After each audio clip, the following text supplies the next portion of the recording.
British पराधीनता काल में जिसकी ललकार की गूंज ब्रिटेन तक सुनाई दी, जिसकी वीरता के किस्से भारत की गलियों में आज भी सुनाए जाते हैं, वह जब युद्ध के मैदान में उतरती थीं, तो ऐसा लगता था मानो बिजली चमकती हुई आ रही है। अदम्य साहस, शौर्य और भारतीय वसुंधरा को गौरवान्वित करने वाली उस वीरांगना का आज बलिदान दिवस है। 19 नवंबर 1828 को वाराणसी में जन्मी वीरांगना लक्ष्मीबाई का नाम मणिकर्णिका रखा गया था। अल्पायु में ही वह अस्त्र शस्त्र चलाने और घुड़सवारी में पारंगत हो गई। 1842 में राजा गंगाधर राव निवालकर के साथ उनका विवाह हुआ और वर्ष 1851 में रानी लक्ष्मीबाई ने एक पुत्र को जन्म दिया, जिसकी 4 माह की अल्पायु में ही मृत्यु हो गई।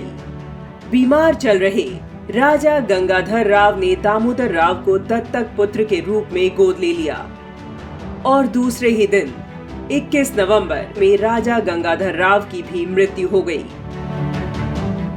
मौका पाकर अपनी राज्य हड़प कूटनीति के अंतर्गत अंग्रेजों ने बालक दामोदर राव को झांसी का उत्तराधिकारी मानने से इनकार कर दिया और झांसी राज्य को अंग्रेजी शासन में शामिल करने का फरमान जारी कर दिया।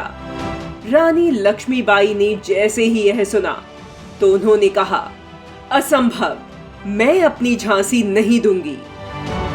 अंग्रेजों ने जबरन झांसी को अपने अधीन कर लिया और रानी के सारे अधिकार छीन लिए। अंग्रेजी हुकूमत के विरुद्ध संघर्ष के लिए रानी लक्ष्मीबाई ने सेना का गठन कर इसमें पुरुषों के साथ साथ महिलाओं की भी भर्ती की और उन्हें भी युद्ध का प्रशिक्षण दिया। यह वह समय था जब देश में 1857 के स्वातंत्र्य समर का बिगुल फूंका जा चुका था। रानी भी क्रांतिकारियों के साथ मिलकर अंग्रेजों के विरुद्ध स्वतंत्रता संग्राम में कूद पड़ी। ज्यों ही अंग्रेजों को यह पता चला, उन्होंने झांसी पर आक्रमण कर दिया। रानी लक्ष्मीबाई ने भी रणचंडी बन युद्ध लड़ा और अंग्रेजों को झांसी किला छोड़कर भागना पड़ा। तिलमिलाए अंग्रेज अधिकारी ह्यूरोज ने 23 मार्च 1858 को बड़ी अंग्रेजी सेना को लेकर झांसी पर आक्रमण कर दिया। जब अंग्रेजों की तोपों के आगे झांसी की सेना कमजोर पड़ने लगी, तो रानी ने स्वयं मोर्चा संभाला। रानी के शौर्य के आगे अंग्रेजी सेना को कई बार पीछे हटना पड़ा, लेकिन धीरे धीरे रानी की सेना के तोप दागने वाले सैनिकों सहित कई जवान वीरगति को प्राप्त हो गए। रानी ने अपने सलाहकारों के साथ बैठक में निर्णय लिया कि ऐसी स्थिति में युद्ध क्षेत्र से निकलना ही बेहतर विकल्प है। हम फिर से संगठित होकर झांसी को आजाद कराएंगे। रानी लक्ष्मीबाई पीठ पर अपने पुत्र दामोदर राव को बांधकर अपनी सैन्य टुकड़ी के साथ कालपी की ओर निकल गई, जहां वे तात्या टोपे सहित अन्य सेनानियों से मिली और फिर से सेना को संगठित करने में जुट गई। उन्हें ग्वालियर की सेना का भी सहयोग मिला।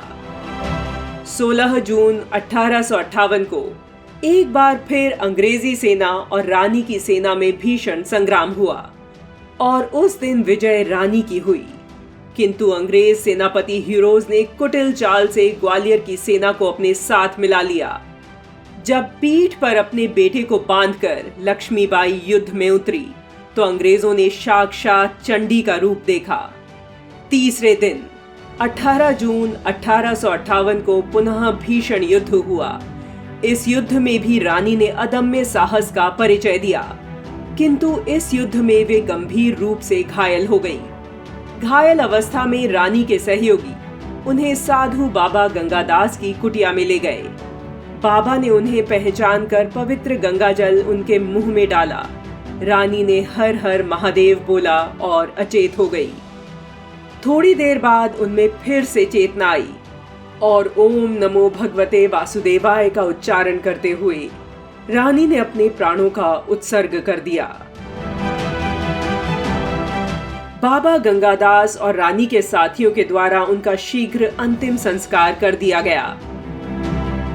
लाख कोशिशों के बावजूद भी अंग्रेज उन्हें जिंदा नहीं पकड़ सके और ना ही मृत्यु के बाद उनके शरीर को छू पाए। ब्रिटिश जनरल ह्यूरोज जो रानी से कई बार लड़ा परंतु बार बार पराजित हुआ।